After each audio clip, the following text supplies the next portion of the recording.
नमस्कार सम्मानीय दर्शकबृंद এই মুহূর্তে সবচেয়ে বড় খবর প্রাইমারি টেট বিরাট আপডেট সামনে এলো প্রাইমারি টেট নিয়ে বড় সিদ্ধান্ত পর্ষদ সভাপতি গৌতম পাল আরও বিস্তারিত জানার জন্য অবশ্যই আপনারা ভিডিওটি শেষ পর্যন্ত দেখবেন।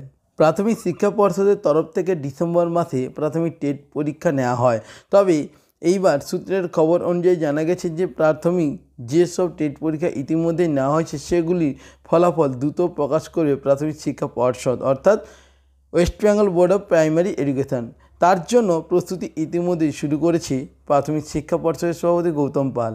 গত বছর টেট পরীক্ষার ফলাফল ঘোষণা করা হয়েছিল ফেব্রুয়ারি মাসে, আর এবছর ডিসেম্বরে অনুষ্ঠিত টেট পরীক্ষার ফলাফল এখনও প্রকাশিত করতে পারেনি পর্ষদ। তবে পর্ষদের তরফ থেকে জানানো হচ্ছে যে আগামী সপ্তাহের মধ্যে প্রাথমিক টেটের মডেল উত্তরপত্র আপলোড করে দেওয়া হবে পর্ষদের অফিসিয়াল ওয়েবসাইটে। এই মডেল উত্তরপত্র প্রকাশ্যে এলে পর্ষদ এবং পরীক্ষার্থীদের মতামত গ্রহণ করবে। এই মতামত 7 দিন ধরে নেওয়া হবে, অর্থাৎ যে মডেল উত্তরপত্র প্রকাশ করবে সেই মডেল উত্তরপত্র সমস্ত চাকরি প্রার্থী অর্থাৎ সমস্ত যারা পরীক্ষা দিয়েছিলেন সেই চাকরি প্রার্থীরা তাদের কিন্তু মতামত নেবে 7 দিন ধরে পর্ষদ। তারপরে কিন্তু ফাইনাল উত্তরপত্র পাবলিশ হবে পর্ষদের অফিসিয়াল ওয়েবসাইটে। পরীক্ষার্থীদের মতামত গ্রহণ করা শেষ হয়ে গেলে এরপর পর্ষদের তরফ থেকে টেটের চূড়ান্ত ফলাফল প্রকাশ করা হবে। প্রসঙ্গত উল্লেখ্য, এইবার প্রাথমিকের টেট পরীক্ষা দিয়েছেন প্রায় 2,50,000 পরীক্ষার্থী। এই সংখ্যাটি গতবারের টেটের তুলনায় অনেকটাই কম এবং এবারে উত্তরপত্র মডেল হওয়ার জন্য কিন্তু একটু সময় যাচ্ছে, কারণ আপনারা প্রত্যেকে জানেন এবারে উত্তরপত্র মডেল উত্তরপত্র এবং একটু অন্য ধরনের উত্তরপত্র পাবলিশ করতে চায় পর্ষদ, তাই একটু সময় লাগছে। আবার অনেকে মনে করছেন সামনে যেহেতু লোকসভা ভোট, তাই সে কারণে এই ভোটের প্রভাব টেটের উপর পড়তে পারে। তবে পর্ষদের পক্ষ থেকে জানানো হচ্ছে যে সামনে লোকসভা ভোট থাকলেও এর কোনো রকম প্রভাব টেট পরীক্ষায় ফলাফলের নির্ধারণের উপর পড়বে না।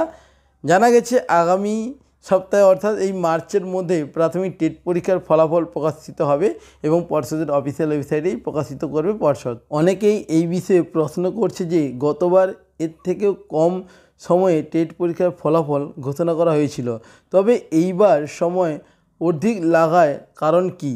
এই ব্যাপারে পর্ষদের মতামত হলো আদালতের নির্দেশে প্রাথমিক শিক্ষক নিয়োগ করার জন্য প্রার্থীদের ইন্টারভিউ নিতে হচ্ছে। এরই সঙ্গে সঙ্গে প্রাথমিক শিক্ষক নিয়োগ প্রক্রিয়া নিয়ে পর্ষদের দায়িত্ব ছিল, যার ফলস্বরূপ এবারের টেট পরীক্ষার ফলাফল প্রকাশ করতেই দেরি হচ্ছে। তবে এবারে টেট পরীক্ষার ফলাফল প্রকাশ নিয়ে প্রাথমিক শিক্ষা পর্ষদের সভাপতি গৌতম পাল কোনো প্রতিক্রিয়া প্রকাশিত করেনি। আবার প্রাথমিক শিক্ষা পর্ষদকে আদালতের তরফ থেকে মেধা তালিকা প্রকাশের জন্য নির্দেশ দেওয়া হয়েছিল। ফলস্বরূপ সমস্ত দায়িত্ব পালন করতে গিয়ে এবারে টেট পরীক্ষার ফলাফল প্রকাশে কিছুটা বিলম্ব হচ্ছে। তবে বিলম্ব হলেও টেটের ফল প্রকাশ নিয়ে পুরোপুরি সতর্কতা ও সমস্ত নিয়মকানুন মেনে সঠিকভাবে সঠিক নিয়মে পর্ষদের পক্ষ থেকে রেজাল্ট কিন্তু পাবলিশড হচ্ছে।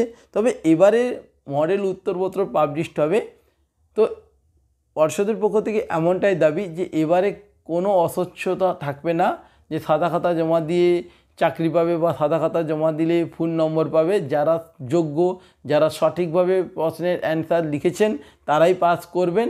তবে এটা জানা যাচ্ছে পর্ষদের পক্ষ থেকে যে এবারে প্রায় 70% ক্যান্ডিডেট ফেল করবে, কারণ এবারে অনেকেই সঠিক উত্তর দিতে পারেনি। তো বন্ধুরা, পর্ষদের পক্ষ থেকে যখনই রেজাল্ট পাবলিশড হবে সেখানে দেখা যাক যে কত পার্সেন্ট এবং কতজন ব্যক্তি পাস করেন। প্রায় 2.5 লক্ষ পরীক্ষা দিয়েছিলেন, তার মধ্যে থেকে কতজন পাস করেন। তো বন্ধুরা, আজকের ভিডিও এই পর্যন্ত। পরবর্তী ভিডিওতে আবার দেখা হচ্ছে। আপনারা প্রত্যেকে ভালো থাকবেন। ধন্যবাদ।